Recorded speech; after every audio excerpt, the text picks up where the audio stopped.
YouTube channel मन्नत let's learn करेंगे।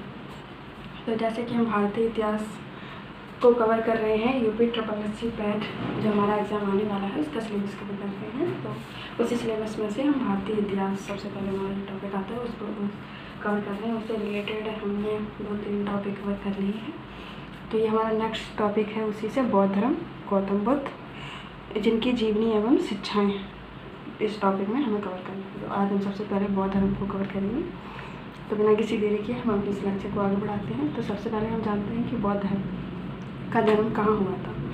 तो 563 ईसा पूर्व कपिलवस्तु के निकट लुम्बिनी में हुआ था। इनके पिताजी का नाम शुद्धोधन जो साक्यगढ़ के प्रधान थे, और माता जी का नाम माया देवी कौली वंश की थी। गृह त्याग इन्होंने 29 वर्ष की अवस्था में महाविनिष्क्रमण की संज्ञा जिसे दी जाती है। पहला उपदेश सारनाथ में दिया था इन्होंने, जिसे धर्म चक्र प्रवर्तन कहा जाता है। शरीर त्याग किया था 483 ईसा पूर्व 80 वर्ष की अवस्था में मल्लगढ़ राज्य की राजधानी कुशीनारा में। इसे महापरिनिर्वाण कहा जाता है। क्या? महापरिनिर्वाण। इसी में हम जानते हैं कि इन्हें ज्ञान प्राप्ति कहाँ हुई थी। तो पीपल वृक्ष के नीचे 35 वर्ष की अवस्था में वैशाख पूर्णिमा की रात को। और ये बुद्ध कहलाए कब? ज्ञान प्राप्ति के बाद ही ये बुद्ध कहलाए। प्रथम गुरु इनके थे अलार कलाम।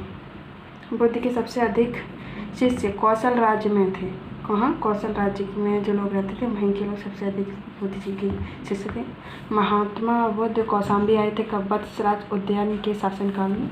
और प्रथम बौद्ध संगीति कब हुई थी? राजगृह की सप्तपर्णी गुफा में बुद्ध की मृत्यु के तत्काल बाद ये प्रथम बौद्ध संगीति हुई थी राजगृह। नेक्स्ट इसी में है महारा के महात्मा बुद्ध के समकालीन शासक कौन थे? अजातशत्रु।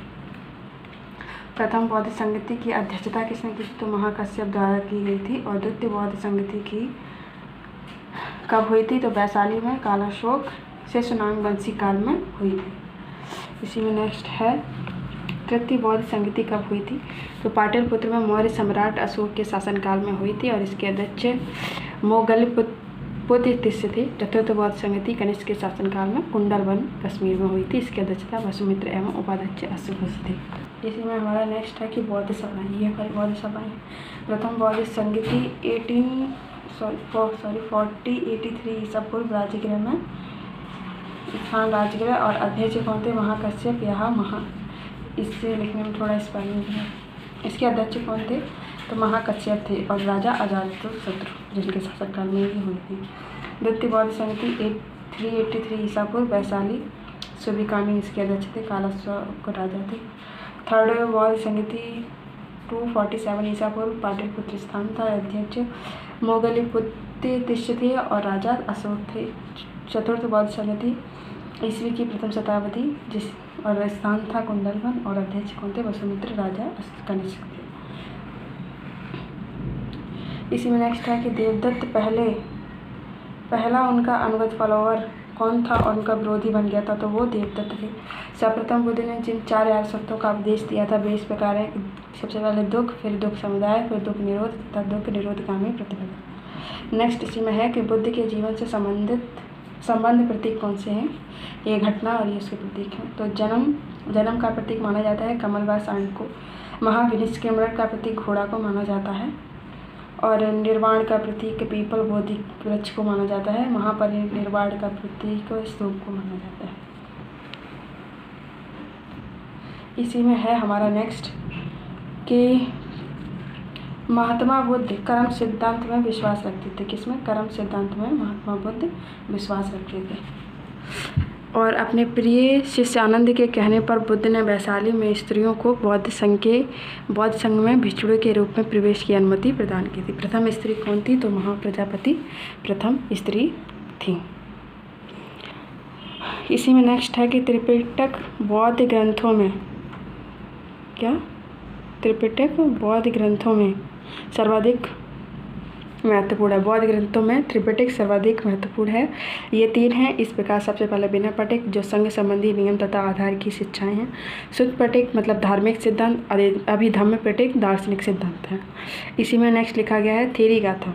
बौद्ध साहित्य है, क्या है? थ्योरी का था बौद्ध साहित्य है। इसमें 32 बौद्ध कवित्रियों की कविताएं संकलित हैं। बिहार में नेक्स्ट लिखा है, बिहार में राजगिरी की पहाड़ियों पर स्थित विश्व शांति स्तूप एवं विश्व का सबसे ऊंचा कहा जाने वाला शांति स्तूप कहाँ पर है? तो वो है बिहार में। इसी में नेक्स्ट है कि भरहूत एवं सांची की स्तूप की स्थापना मौर्य शासक अशोक के शासनकाल में हुई थी और अमरावती स्तूप का निर्माण सातवाहन के समय में हुआ था। नेक्स्ट है हमारा कि सातवाहनों की राजधानी प्रतिष्ठान या पैठन और प्रारंभिक राजधानी अमरावती है सातवाहन की। तो महास्तूप का निर्माण अशोक के समय में हुआ था। और नेक्स्ट लिखा है कि बौद्ध दर्शन में क्षणिकवाद को स्वीकार किया गया है। नेक्स्ट लिखा है एशिया का ज्योति गौतम बुद्ध को कहा जाता है। लाइट ऑफ एशिया नामक काव्य की एक रचना पुस्तक है जिसे 1879 ईस्वी में लंदन में एडविन एर्नाल्ड ने प्रकाशित किया था। किसने? लाइट ऑफ एशिया नाम की जो एक काव्य रचना है उसे 1879 में लंदन में एडविन एर्नाल्ड ने प्रकाशित किया था। लाइट ऑफ एशिया नामक काव्य की रचना कब? 1879 में कहाँ हुई थी? लंदन में। तो एडविन एर्नाल्ड ने प्रकाशित की थी। नेक्स्ट इसी में है कि कुषाण काल में ही गांधार एवं मथुरा कला शैली के तहत बुद्ध एवं बोधिसत्वों की बहुसंख्यक मूर्तियों का जो कैसी है बैठे एवं खड़ी स्थिति में निर्माण हुआ है। कहाँ? सारनाथ के भूमि स्पर्धा मुद्रा सारनाथ के बुद्ध मूर्ति गुप्त काल से संबंधित है। जो सारनाथ के बुद्ध स्पर्धा मुद्रा तथा सारनाथ के बुद्ध मूर्ति गुप्त काल से संबंधित है। बौद्ध ग्रंथ अंतरा निकाय में वर्णित 16 महाजनपदों में से मल्ल महाजनपद था। नागार्जुन कनिष्क के दरबार की एक महान विभूति था और उसकी तुलना मार्टिन लूथर से की जाती है। कनिष्क के दरबार में वसुमित्र अश्वघोष चरक भी थे। हेंसवांग ने अश्वघोष नागार्जुन कुमार जी एवं देव को संसार की 4 मार्गदर्शक शक्तियाँ कहा था। तो ये हमारा यहाँ बौद्ध धर्म से चैप्टर खत्म होता है। आई होप गाइस इससे आपको एग्जाम में हेल्प मिले। So thank you so much guys for watching this video. Thank you.